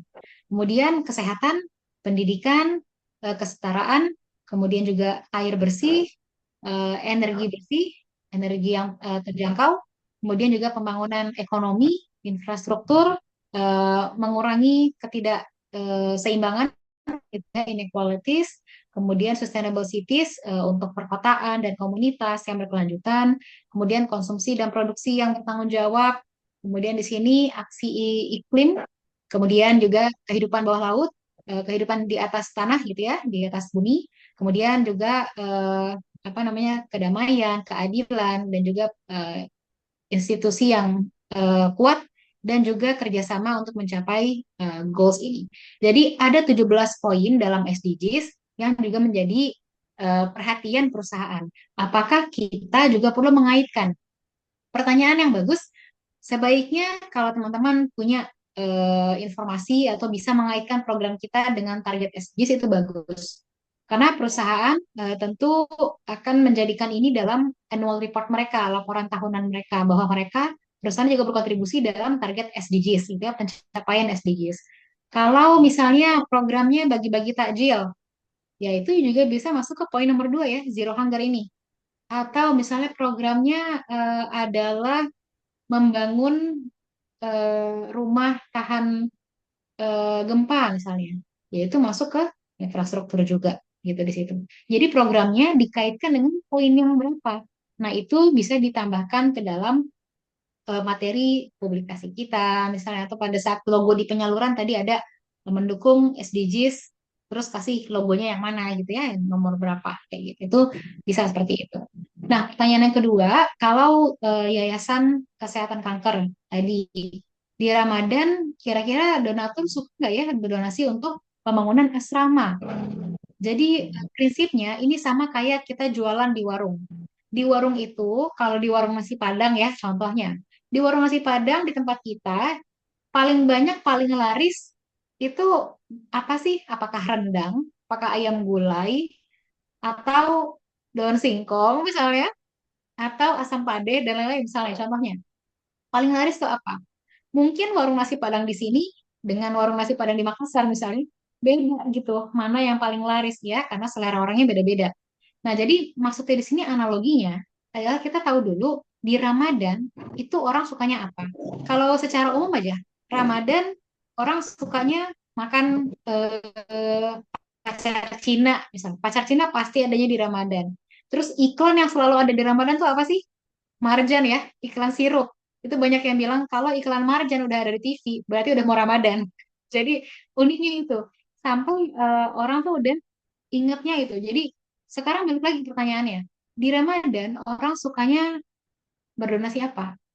Nah, ternyata memang orang sukanya donasi charity langsung. Agak jarang perusahaan mau donasi untuk yang sifatnya eh, pembangunan gedung. Nah, makanya kalau lembaganya Mas tadi mau menawarkan program di Ramadan, tawarkan program yang kira-kira orang suka di Ramadan, yang perusahaan itu suka. Kalau tadi kan dari yayasan, bentar saya stop share dulu. Tadi dari Yayasan Kesehatan Kanker ya. Nah, di situ kan Mas pasti di asramanya sudah ada anak-anak yang dibantu atau orang-orang yang kena kanker yang mungkin dibantu di yayasannya. Programnya bisa berupa berbagi makanan buka puasa untuk orang-orang yang penerima manfaat yayasannya, misalnya gitu. Itu akan lebih disukai di Ramadan. Program pembangunan asrama, saran saya, sebaiknya itu program yang setahun penuh digalang dana, tidak hanya di Ramadan. Karena kalau Ramadan aja, selera orang itu pengennya makan pacar Cina, pengen makan apa kalau di Makassar Mas biasanya, gitu. Jadi kasih orang yang mereka suka, jangan kasih yang mereka nggak suka gitu. Nah, jadi program pembangunan umumnya itu jadi program tahunan aja yang kita galang setahun. Kalau Ramadan spesifik yang charity, langsung kasih kasih kasih gitu. Memang memang kurang ideal karena tidak berkelanjutan banget gitu ya programnya sekali habis cenderungnya. Tapi memang itu yang disukai saat ini oleh perusahaan. Nah, nanti setelah Ramadan boleh deh ditawarin. Nah, kalau misalnya kita tawarin gini, untuk Mas Ahmadi ya spesifik. Ramadan tawarkan program yang penerima manfaatnya langsung terasa gitu di perusahaan sendiri untuk apa yang ada di yayasannya. Nanti setelah perusahaan berdonasi, kasih report Ramadan di dokumentasi penyaluran, kemudian tawarkan, nah Pak, terima kasih nih, kita kalau bisa undang mereka ke yayasannya, ngasih langsung, kasih foto-fotonya gitu ya, ada spanduknya dan lain-lain, bikin mereka senang. Kalau sudah senang, habis itu kalian ceritain ini kita tuh sekarang orang-orang yang tinggal di sini kita bantu nih udah terlalu banyak, kita butuh asrama baru lagi. Nah, kita mau mengajukan juga nih kalau bisa ada pembangunan asrama yang baru biar lebih banyak lagi yang bisa dibantu. Jadi baru deh follow up-nya kita tawarkan program kedua untuk setelah Ramadan gitu ya. Mungkin itu kalau masukan dari saya. Makasih Mbak, makasih. Ya, sama-sama. Silakan ada Mas Eri ya. Iya, ada Pak Eri dari Al-Wahdah. Silakan untuk mengajukan pertanyaannya. Masya Allah, jazakallah khair kesempatannya. Masya Allah, saya mengenal Mbak Hafiza dari YouTube. Masya Allah, penyampaiannya mesti urut. Terus kemudian, Masya Allah, ilmunya eh, aplikatif juga.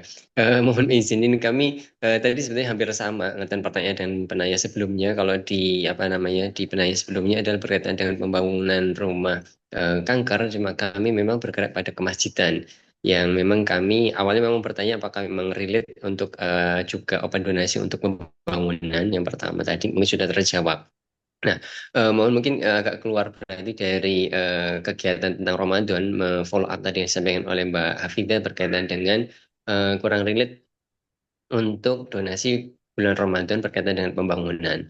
Nah, yang kami tanyakan berarti misalkan nanti kita fundraising konteksnya pembangunan itu di luar Ramadan, apakah memang perusahaan yang kita sasar juga harus relate, Mbak? Misalkan kayak misalkan Mbak tadi pembangunan, berarti yang kita target misalnya pabrik semen dan sebagainya, atau mungkin memang semua perusahaan bisa. Yang kedua, apakah juga kita memang bisa apa namanya dalam tanda kutip CSR ke Lasnas. Nah, ternyata notabene mereka kan juga punya alokasi dana kayak sinergi dan sebagainya. Atau mungkin memang berkaitan dengan konsep-konsep pembangunan itu apakah memang yang lebih apa namanya lebih worth it itu ke personal apa memang ke CSR. Itu kemudian yang pertanyaan berikutnya berkaitan dengan konsep-konsep tadi, apa namanya donasi untuk pembangunan, apakah memang secara market yang lebih menjual itu bentuknya global, misalnya pembangunan masjid dan sebagainya, atau konsep by apa nggih, perbagian, misalkan apa fondasi kemudian dipecah lagi menjadi bagian apa yang di apa namanya di dalam tanda kutip dipromosikan. Mungkin beberapa pertanyaan itu Mbak. Kami ucapkan jazakallahu khair. Ya, terima kasih banyak Pak Eri dan alhamdulillah terima kasih sudah nonton YouTube-nya. Alhamdulillah. Jadi ini pertanyaan bagus karena tadi berkaitan dengan pertanyaan Pak Hamadi sebelumnya. Apakah kalau yang pembangunan model seperti ini juga tetap menarik gitu ya di Ramadan? Eh, Mungkin perlu dikecualikan. Kalau pembangunannya yang sifatnya untuk sarana ibadah, masjid, musola, itu orang masih suka di Ramadan. Kalau tadi kan asrama, asrama tidak langsung untuk ibadah gitu ya. Tapi kalau yang sifatnya masjid, pembangunan masjid itu orang suka. Jadi orang yang sifatnya program-program religius itu disukai di Ramadan. Nah, jadi untuk masjid, musola, baik itu pembangunan, renovasi, itu tetap bisa ada market sendiri. Nah, tapi eh, memang harus spesifik perusahaannya. Tidak semua perusahaan akhirnya mau donasi yang sifatnya pembangunan di Ramadan gitu. Nah, kalau untuk donasi masjid, mungkin individu akan lebih banyak daripada perusahaan kalau di Ramadan. Tapi ada perusahaan yang tetap mau berdonasi untuk rumah ibadah di Ramadan itu. Itu satu.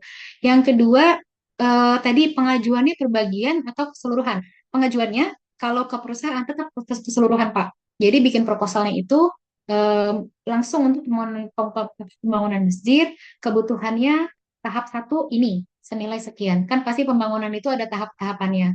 Tahap kedua kita akan butuh untuk beli eh, alat untuk dana. Jadi tetap dibuat, cuma dibagi paket-paketnya di bagian kontraprestasi. Jadi anggaran untuk mah ditawarin seluruhnya. Pada saat di kontraprestasi kita baru tulis mungkin anggarannya 5 juta misalnya gitu. Kemudian ditulis kalau donasi 100 juta ini akan membantu gitu. penawarannya anggaran semua, tapi penawaran di kontrak prestasi baru boleh dipecah-pecah gitu. Itu satu. Kemudian yang kedua tadi itu yang kedua. Yang ketiga soal eh, personal atau CSR ini maksudnya donaturnya ya Pak ya. Iya, tadi mungkin sudah terjawab. Cuma mungkin tadi follow up tadi apa, Mbak, kontra persepsi itu apa, Mbak? Maaf. Kontrak prestasi itu ya, kontrak prestasi itu kalau di bagian proposal biasanya kita menyebutnya kontrak prestasi ya. Tapi kalau istilah lainnya mungkin biasanya teman-teman bisa ganti sebagai bentuk dukungan. Hmm. Jadi di proposal itu bentuk dukungan kita bikin tabel misalnya. Di tabel itu di sebelah kiri ada nilai donasi, di sebelah atau apa ya istilahnya? Mungkin lebih pas saya dokumentasi. Jadi kalau nilai donasinya 100 juta itu kita dapat kasih dokumentasinya berupa apa? Apakah misalnya kalau untuk pembangunan masjid ya, misalnya em, di pemasangan itu kalau di masjid kan suka ada pemasangan ininya ya Pak ya kayak bukan plakat tapi papan papan bahwa masjid ini dibangun dan didanai oleh misalnya kayak gitu misalnya itu jadi ada papan kalau donasi yang paling besar ya ini kalau misalnya donasinya 10 juta maka nanti akan mendapatkan eh, laporan dokumentasi pembangunan misalnya kayak gitu dapat laporan aja tapi nggak ada logo misalnya contoh nah itu jadi oh ya benefit nah jadi benefit yang diterima perusahaan betul sekali Mbak makasih Mbak Rosalia jadi itu bentuk dukungan kemudian nilai donasi kemudian benefit bagi perusahaan boleh istilahnya itu Iya, sudah ada Izin. follow up-nya mungkin. Eh, Misalkan kita pengajuannya juga ke Lasnas gitu, Mbak, gimana, Mbak? Oh iya oke betul. Nah, betul. Lasnas juga bisa menjadi prospek kita di Ramadan itu karena memang tidak menjadi area yang dijangkau oleh Lasnasnya sendiri. Kalau sebenarnya itu sama dengan yang dimiliki Lasnas, karena Lasnas tuh umumnya sudah punya program khusus di Ramadan. Bisa dicek di tahun-tahun sebelumnya mereka bikin program apa. Kalau di Basnas misalnya ada paket Ramadan Bahagia, itu tiap tahun pasti ada. Nah, kalau yayasan kita bisa juga menyalurkan itu, maka boleh tawarkan gitu ke lembaganya. Ke Lasnas yang lain juga bisa ditawarkan kalau programnya ada yang sama dan kita bisa menjadi mitra penyaluran mereka. Gitu.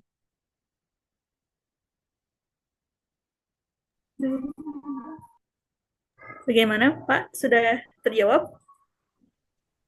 Insya Allah sudah, Mbak. Mungkin permintaan untuk Mbak Hafiz saja membuat konten yang tentang proposal nanti, Mbak.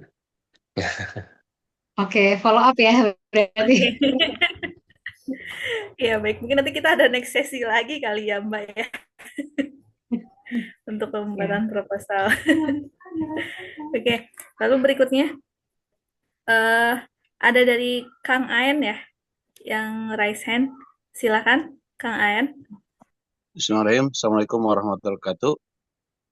Salam. Wabarakatuh. Izin bertanya, saya akan dari Ladnas Abuliatama Indonesia. Izin tadi kan ada salah satu poinnya tuh di 2 sampai 3 bulan, 3 bulan ya, 3 bulan sebelum fundraisingnya, 3 bulan sebelum Ramadan. Nah ini misalnya kan tadi untuk waktu sebenarnya nggak apa-apa, kalaupun bisa kapanpun ya bahasanya. Nah ini izin bertanya, tapi minta masukan dan sarannya juga untuk lebih ke hal teknis ya. Yang pertama, izin tuh gini, kan kita mau buat tarhib Ramadan nih. Tarhib Ramadan berarti di H-min seminggu lah, H-min seminggu atau H-min beberapa hari menjelang Ramadan. Nah ini kita ada rencana mau bikin dalamnya itu ada santunan yatim gitu, selain misalnya tablik akbar seperti itu. Jadi event event untuk fundraisingnya tuh diadakan di Tarhib Ramadan. Nah kira-kira selain kan tadi saya tuh udah bilang tuh ada santunan yatim, terus ada rencana bikin bazar kayak gitu. Nah ini kan nanti kan kita fundingkan ke perusahaan-perusahaan kayak gitu. Izin ada ide untuk programnya nggak apa saja selain tadi santunan yatim, terus ada bazar atau apa-apa gitu. Itu saja sih dari saya. Assalamualaikum warahmatullahi wabarakatuh. Jadi program Ramadan yang mau ditawarkan tuh apa lagi gitu ya, Kang Ain ya? Iya, iya, iya. Di Tarhib Ramadan. Di launching di Tarhib Ramadan. Oh, oke. Jadi sebenarnya Tarhib Ramadan itu lebih ke event. Yang Hmm, iya. ditawarkan di Tarhib itu biasa program yang udah kita siapkan untuk Ramadan. Hmm, Gitu. Jadi tarhib itu lebih ke pembukaan aja nih, menyiapkan woro-woro sebelum Ramadan kita eh, menyemarakan Ramadan lah kira-kira gitu. Dan juga untuk awareness masyarakat, oh lembaga kita nih ada program Ramadan. Tapi program yang ditawarkan, program udah kita siapkan untuk Ramadan. Nah tadi ada 5 yang tadi saya masukkan di slide. Yang paling banyak disukai itu mulai dari bagi-bagi takjil. Itu untuk Ramadan.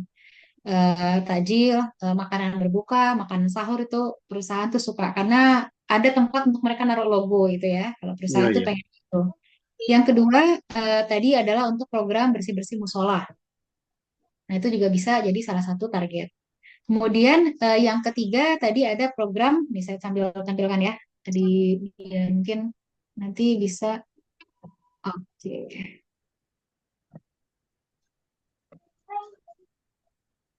Ada 5 program yang paling banyak disukai di Ramadan ini. Tadi di halaman. Nah, ini. Jadi ini ada bagi takjil, ada bersih-bersih musola, ada paket Ramadan. Paket Ramadan yang dibagikan ke yatim dan duafa gitu ya. Kemudian program bidang ekonomi ini kalau teman-teman lembaga punya bidang bantuan modal untuk UMKM gitu misalnya ya. Kemudian paket kado lebaran. Nah, ini 5 program yang umum yang Kasnas juga punya, pasti yayasan-yayasan di daerah juga pasti punya. Dan ini memang yang disukai juga sama perusahaan. Karena kenapa? Disukain karena bisa naruh logo. Intinya mah itu. Perusahaan tuh pengennya naruh logo aja. Perhatian ke masyarakat. Jadi ini kira-kira 5 programnya. Gimana Kang Ain? Sudah terjawab? Insya Allah aman, aman. Siap. Ya, Oke. kita lanjut ya, ada pertanyaan lagi di kolom chat dari Teh Rosalia, Mbak Rosalia. Saya bacakan ya. Kak izin bertanya, kalau untuk proposal ke program beberapa pertanyaan. Kalau untuk saya program yang kita dan jangan beda halnya kalau kita kerja sama CSR di luar Ramadan. Kalau di luar Ramadan, tadi riset donaturnya harus dikuatin. Maksudnya kita udah harus tahu perusahaan itu punya CSR di luar Ramadan itu ke pendidikan. Kalau Lembam, tawarkan program yang paling mereka sukai, yang mereka pernah donasi untuk itu. Tapi kalau di Ramadan, tawarin aja semua program Ramadan gitu. Biar nanti mereka yang pilih sukanya ke yang mana. Karena kalau Ramadan sifatnya biasanya jangka pendek, sekali habis dan mereka punya kecenderungan. Kadang mungkin tahun lalu mereka salurinnya program Ramadannya untuk buka puasa. Tahun ini mereka pengen yang berbeda, pengennya yang paket Lebaran misalnya.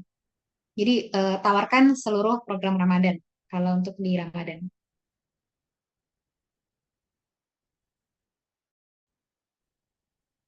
Bagaimana Mbak Rosalia, apakah sudah terjawab? Yang mudah-mudahan terjawab ya. Eh, Selanjutnya ada yang raise hand lagi dari Mbak Fitrah Laila dari AIP. Kepada Mbak Fitrah, dipersilahkan untuk mengajukan pertanyaannya. Terima kasih kepada MC. Sebelumnya Mbak Hafiza, saya dari Asifa Islamic Philanthropy ingin bertanya jika kita sebagai pemula mau masuk ke suatu memasukin proposal ke perusahaan, kira-kira minimal pengajuan pendanaannya berapa? Dan jika di perusahaan itu tidak ada orang dalamnya, gimana caranya supaya kita bisa menarik hati? Gitu. Oke, Terima kasih. ya, terima kasih pertanyaan yang bagus banget Mbak Fitra. Jadi saya jawab yang kedua dulu ya. Kalau kita tidak punya orang dalam gitu, kita nggak kenal sama sekali dengan perusahaan, maka kenalan dulu. Dulu itu saya memulai latihan pertama kali ya, pertama kali banget dengan perusahaan tuh memang mau nggak mau saya datengin satu-satu ke kantor perusahaannya. Saya tanya, ada bagian CSR yang nggak? Oh nggak ada. Kalau gitu mungkin bagian yang untuk kegiatan sosial di bagian apa? Saya nanya kontaknya, minta nomornya, atau mungkin setidaknya email gitu ya. Kalau bisa ada nomor kantor itu dihubungin, phone, diajak kerjasama dan lain-lain. Jadi kita pendekatan ke perusahaan dengan berbagai cara gitu.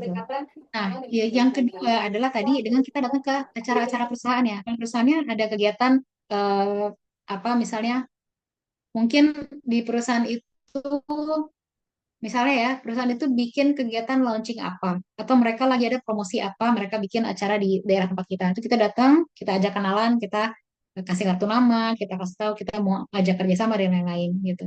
Bisa juga sebenarnya kalau perusahaannya bukan perusahaan besar yang bukan yang kenamaan nasional misalnya gitu, tapi di daerah kita perusahaan ini juga punya kontribusi yang banyak gitu ya.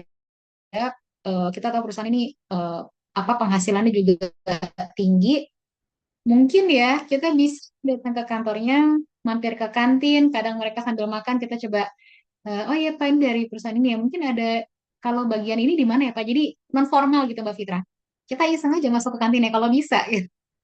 Kadang kan beberapa kantor nih, kantor macam-macam ya, ada yang ketat banget, nggak bisa sama sekali masuk, ada yang kalau ke kantin ini kita bisa, tergantung model kantornya, kantor di perkotaan besar, apa mungkin di daerah, itu beda-beda model. Jadi pendekatan ke perusahaan bisa dengan berbagai cara, dengan menghubungi langsung, kita lihat via websitenya, ada nomor telepon kita kontak, kemudian juga kita datang ke acara-acara mereka, kemudian yang kedua ya meeting itu tadi ada di salah satu slide juga cara kita approach pendekatan, atau kita ke kantinnya iseng kita ngobrol, atau kita di lobi kita tanya-tanya satpamnya misalnya kayak gitu. Jadi cari berbagai cara untuk bisa kenalan langsung, dan memang tidak ada cara singkat, memang harus kenalan gitu. Jadi memang harus kenalan langsung dengan perusahaan dan bawa kartu nama gitu. Usahakan bawa kartu nama, ada nama kita, ada jabatan kita, ada nomor handphone kita, ada email. Jadi apa trusted lah gitu. Ini kita nih siapa sih gitu. Saat kita kasih itu ke mereka gitu. Terus tadi pertanyaan pertama boleh diulang Mbak Fitra? Yang pertama itu minimal Minimal. apa, Oke. nominal pengajuan. Nominal pengajuan. Kalau belum pernah kerjasama, pertama lihat dulu perusahaannya perusahaan sebesar apa. Apakah perusahaan sebesar Wardah atau perusahaan lokal gitu yang memang di daerah kita aja misalnya. Eh, Perusahaan lokal misalnya gini, atau kantor pegadaian syariah cabang mana misalnya gitu ya. Contoh itu kan berarti lokal gitu ya, dia kantor cabang. Jadi perusahaannya pertama lihat dulu perusahaannya sebesar apa. Kalau perusahaan kayak misalnya itu boleh kita tawarkan 10 juta ke atas gitu ya. Kalau perusahaannya kecil, baru nilainya di bawah itu. Nah, yang kedua, kalau untuk ke perusahaan yang mungkin kita baru banget nih kerjasama. Tadi kan yang pertama lihat skala perusahaannya. Yang kedua, kita udah pernah kerjasama apa belum? Kalau belum pernah, kita bisa mulai di angka-angka yang 5 juta sampai 10 juta, atau yang di atasnya lagi gitu ya. Dan yang ketiga, lihat dulu ukuran kegiatan kita. Kalau program kita anggarannya 10 juta, ya berarti kita tawarkannya 10 juta, 5 juta, 2 juta misalnya. Jadi ada level-levelnya gitu. Jadi perhatikan itu juga. Kalau program Ramadan kita anggaran total 50 juta, maka kita tawarkannya bikin paket. Ada paket 5 juta, ada paket 10, 25, 50 misalnya gitu. Jadi dibikin per paket yang kecil-kecil juga bisa. Baik, Mbak, terima kasih.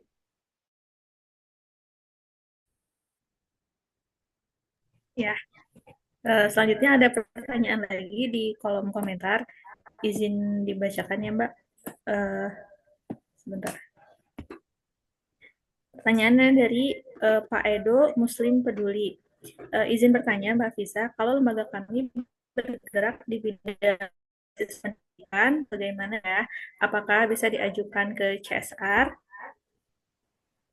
Oke, Katanya, Mbak. ya, terima kasih Pak Edo dari Muslim Peduli. Kalau bidang beasiswa pendidikan, bagusnya bagaimana? CSR itu juga perusahaan yang suka dengan sifatnya beasiswa. Eh, Kalau beasiswa di Ramadan memang jarang ya saya dengar gitu. Mereka mengeluarkan CSR di Ramadan untuk beasiswa.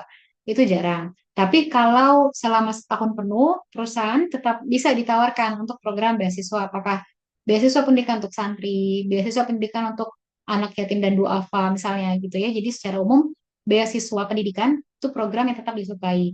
Secara urutan, rata-rata orang itu senang berdonasi yang pertama untuk bidang eh, kebencanaan, kesehatan, pendidikan, kebencanaan gitu. Jadi kalau teman-teman punya program tiga ini yang terbesar ini, maka itu akan tetap disukai oleh perusahaan ataupun donatur individu. Nah, kenapa kesehatan disukai yang paling pertama? Karena kesehatan biasanya sifatnya urgent gitu ya, dan itu menyangkut kehidupan gitu. Orang pasti pengen membantu orang untuk biar cepat sehat gitu. Yang kedua, pendidikan disukai karena apa? Karena biasanya program pendidikan itu untuk anak-anak, beasiswa sekolah untuk anak gitu ya, yang sifatnya memang akan berdampak berkelanjutan oleh untuk penerima manfaatnya.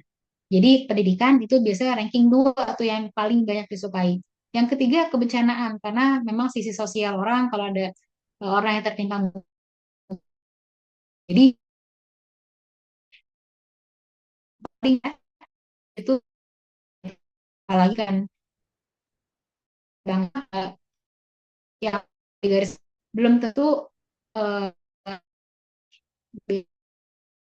pendidikan mereka lebih memilih program yang sekali habis gitu. Nah, tapi beasiswa pendidikan bisa ditawarkan di luar Ramadan. Cuma mau menghalangi juga kalau misalnya Pak Edo merasa kayaknya ada nih perusahaan yang bisa nyalurnya di Ramadan. Nggak apa-apa kalau kita rasa ada perusahaan yang em, mereka tetap tertarik nih kalau kita udah ajak ngobrol beasiswa salurnya di Ramadan, itu juga boleh kalau mau dicoba gitu ya. Cuma dalam praktek umumnya di Ramadan kebanyakan orang lebih senang yang sifatnya charity gitu. Even kesehatan juga, misalnya pemeriksaan kesehatan di Ramadan, nah itu juga masih ada yang mau gitu ya, perusahaan itu masih ada gitu. Kalau beasiswa umumnya dia berlaku setahun penuh, jadi nggak hanya di Ramadan sebenarnya. Itu Pak Edi, Pak Edo. Bagaimana Pak Edo? Apa sudah terjawab? Alhamdulillah sudah. Sudah, ya.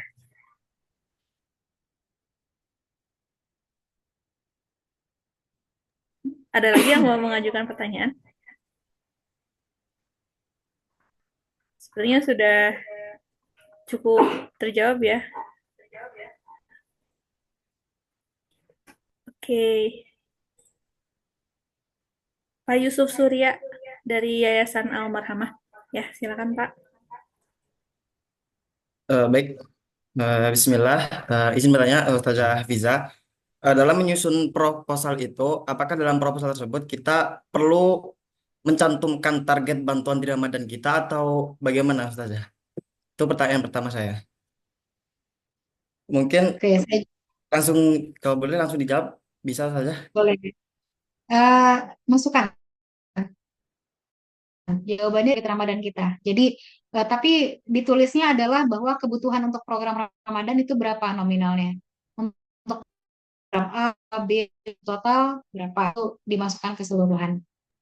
Baik, kemudian ketika ini kan semisal kita membuat proposal di Ramadan tahun sekarang dengan target misal bantuan itu di under 2000 bantuan.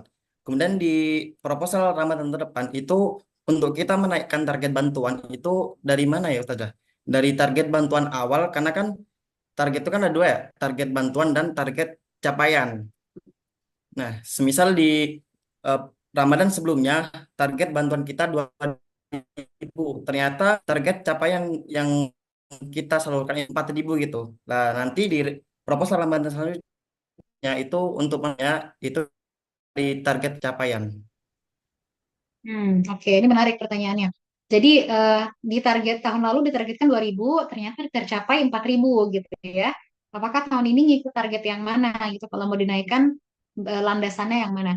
Kalau untuk target, eh, kita perlu melihat gambaran besarnya dulu. Lembaga kita dalam setahun itu menargetkan fundraisingnya itu berapa?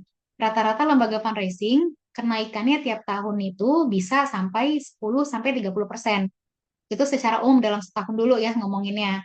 Setelah setahun, baru kan kita bagi per bulan. Bulan Januari kita target berapa, Februari sampai Desember. Maret, Ramadan, dikasih. Nah, kalau tahun lalu sudah ada target 2.000, kemudian realisasinya ternyata lebih dari itu, artinya kan tercapai nih 4.000. Tahun ini kita mau target berapa? Boleh dimulai dari 4.000, kemudian apa namanya? Boleh target pertama dari 4.000 boleh, atau kalau mau mulai dari 2.000 ditambah persentase kenaikan kita di tahun ini mau berapa? Misalnya kita kenaikan mau target 1.000,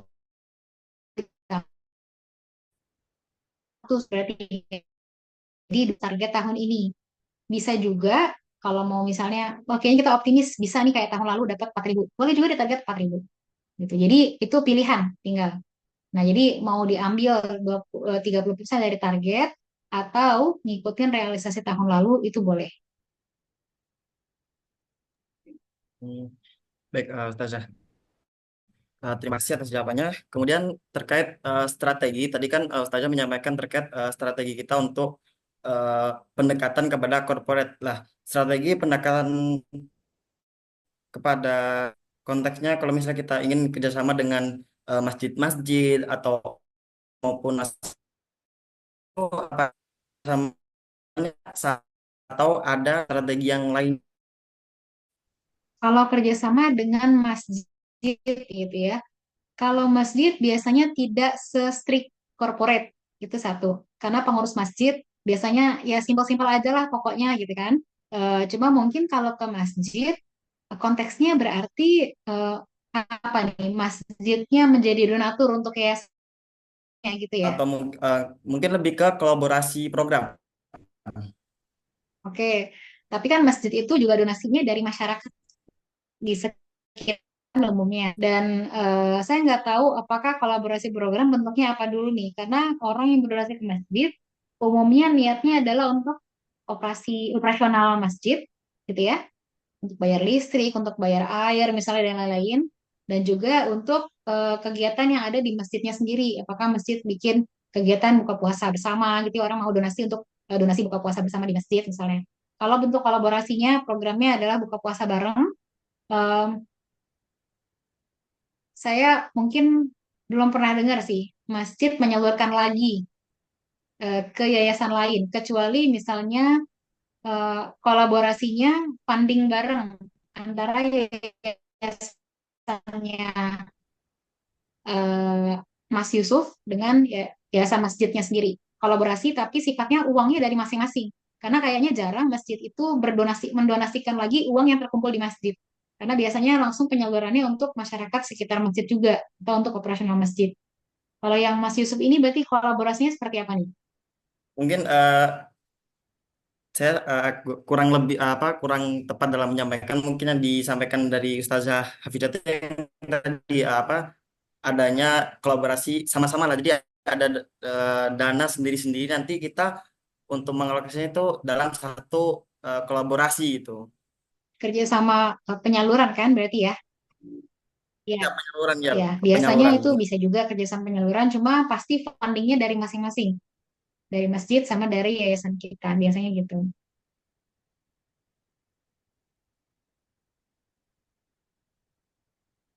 Udah, Kak. Lagi kan? Eh, Mungkin Ustazah, terima kasih atas jawabannya. Ya, sama-sama.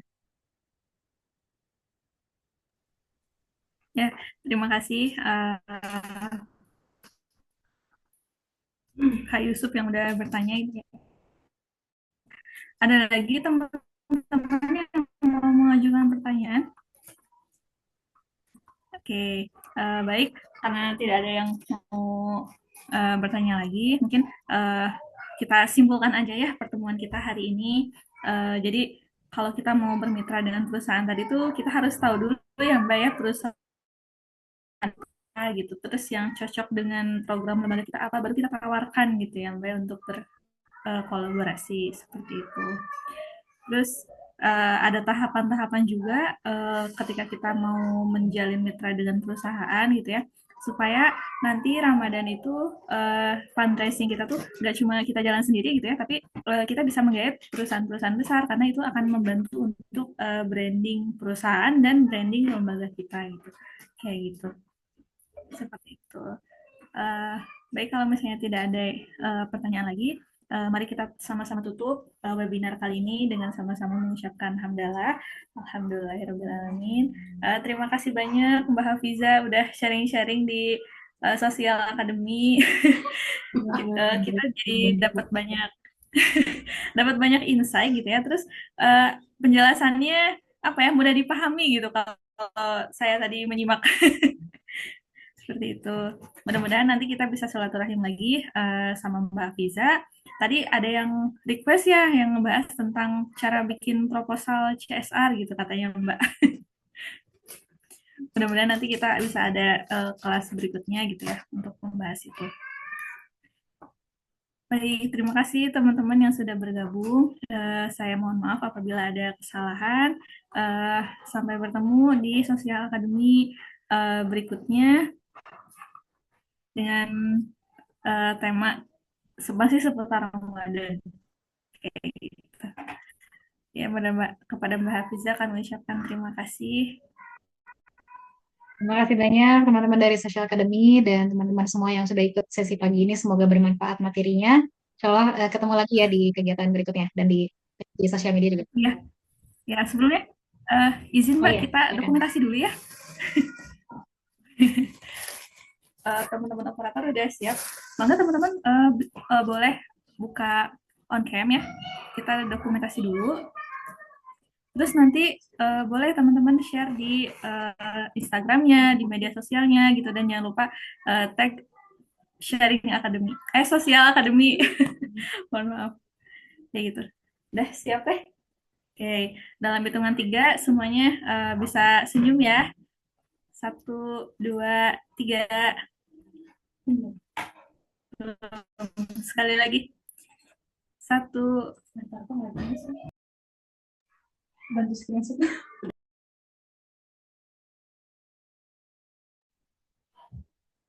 1, 2, 3.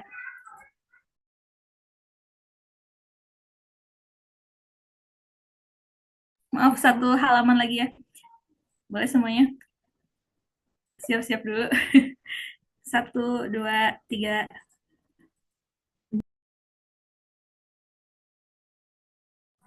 Oke, alhamdulillah. Ya, izin saya tutup ya webinar hari ini. Silakan teman-teman, barangkali ada yang mau melanjutkan kegiatannya. Baik, saya izin live ya, Mbak Rika. Mbak Fatin, terima kasih. Assalamualaikum. Terima kasih. Waalaikumsalam warahmatullahi wabarakatuh.